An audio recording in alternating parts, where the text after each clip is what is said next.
Seja bem-vindo aí à nossa sexta aula do curso de programação básica, onde a gente vai aprender um pouco sobre tipo de dados, né? Afinal de contas, programar ou fazer um algoritmo, tudo tem a ver com os dados que você tem e o que você faz com eles. Então, a programação é a arte de manipular dados em sequência lógica de ações, né? E cada dado possui seu tipo com características desse tipo. Por exemplo, vamos fritar um ovo. O que a gente precisa? Precisa de um ovo, uma colher de sopa de óleo, pitada de sal, pra gente deixar tudo gostosinho, né?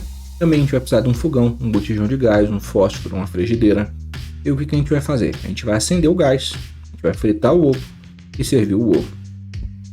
Nessa brincadeira aí, a gente tem uma pergunta, né? Como eu disse, o computador é burro. Então a gente precisa de um ovo, mas ovo de quê? Pode ter um ovo de pato, de galinha, de peru, de dinossauro, de lagarto. Vai fazer ovo de quê? Coisa, óleo. Qual óleo? Óleo de girassol, óleo de soja, gergelim, óleo de motor de carro. O sal, pode ser um sal rosa refinado grosso, pode ter um sal que não é o NaCl, que é o sal de cozinha, o cloreto de sódio, né? Outra coisa, ferramentas, fogão, botijão de gás, frigideira. O gás, quanto de gás você tem? Qual que é a medida que você vai utilizar? São vários os tipos de dados que você vai trabalhar. E no C a gente tem 5 tipos de dados primitivos que a gente chama, né? E basicamente a gente tem primeiramente o int. O que é o int? Ele representa o número inteiro, ok? Gasta 2 bytes na nossa memória. Ele pode representar um número que vai de menos 3.768 até mais 3.767, ok?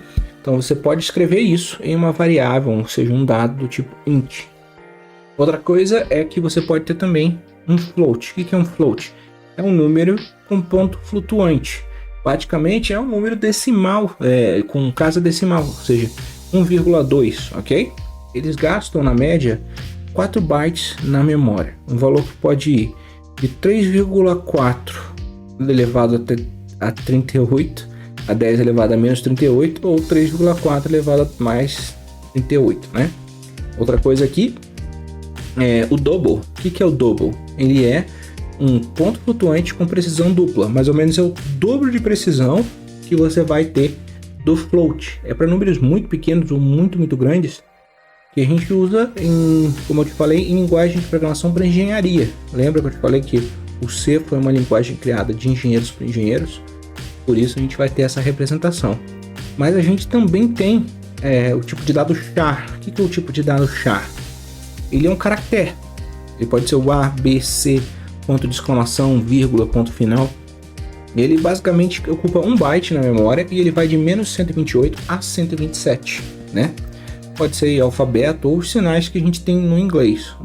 Por exemplo, no C não vai caber, por exemplo, o A com um acerto agudo. Isso aí fora do escopo da variável char, ok?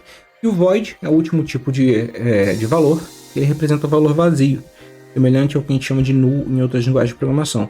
Mas é importante entender que ele não é usado como zero, ok? Ele é usado para denotar erro, ausência de alguma coisa, como se algo voltou vazio, ele não tem nada. Porque zero em matemática, por exemplo, é zero, não é exatamente nada. 1 menos 1 é zero. Você retornar vazio é porque você não, por exemplo, conseguiu resolver aquela equação matemática. Agora, se você tem uma função que faz um cálculo matemático e a resposta sai zero, quer dizer, você conseguiu calcular e a resposta é zero. Mas, não indo para te confundir, só te dando um panorama geral, a gente tem modificadores. Você pode ver, por exemplo, que você não quer trabalhar com vírgula, mas você quer um número inteiro, e um número inteiro grande. E aí como é que faz? Porque você pode escrever até 32.767, ou menos, né? 68 no final. Como é que a gente faz? A gente tem aqui alguns modificadores. Vamos trabalhar primeiro com os mais simples, que é o signed e o unsigned. Basicamente, quando a gente põe um modificador de tipo signed, a gente está dizendo esse número tem um sinal, ou negativo ou positivo. Quando a gente põe isso no int, não vai fazer diferença, porque ele já é separado para funcionar assim. Mas a gente põe o unsigned, ou seja, a gente só diz, olha, todo valor aqui vai ser positivo, não tem valores negativos, ele não tem sinal, é sempre negativo, é aquele valor, como se fosse um módulo, quem entende mais de matemática. Aí o que acontece? Você dobra a capacidade do int. Você vai ter aí 64 mil e alguma coisa. Ou short. O que acontece quando a gente põe um modificador short? A gente reduz a velocidade de bytes, a quantidade de bytes separadas para aquela variável, ok? E o long a gente dobra, ok? Então vamos ver agora na prática, usando aí o nosso IDE, o nosso que a gente já instalou, tá funcionando direitinho, como que isso vai rodar, ok? Então é isso, um grande abraço, vamos para a prática.